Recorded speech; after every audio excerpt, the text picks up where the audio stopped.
Hi అండి, ఈరోజైతే ఉల్లి పొరకతో రొట్టె చేస్తున్నాను. దాన్నే సర్వపిండి కూడా అనొచ్చు.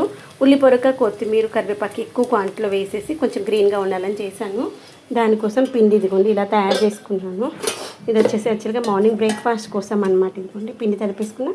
దీంట్లో ఉల్లి పొరక, కరివేపాకు, కొత్తిమీర, పల్లీలు, కొన్ని నువ్వులు, కొంచెం మినపప్పు వేసుకుని, కావాలంటే పెసరపప్పు, శనగపప్పు కూడా వేసుకోవచ్చు. ఇంట్లో వాళ్ళకి ఏం ప్రాబ్లం లేదు అనుకుంటే. దాంతోపాటు ఉప్పు, కారము, పసుపు, కొంచెం జీలకర్ర ఇవి వేసేసుకున్నాను. కొంచెం ఉడకాలి. ఉడికితే ఈ యొక్క ఎడ్జెస్ అంటే అవే సో మంచిగా రిలీజ్ అవుతుంది. అదొకటి పెట్టేసుకున్నాను. ఇక్కడ ఇంకొకటి పెట్టేసుకున్నాను.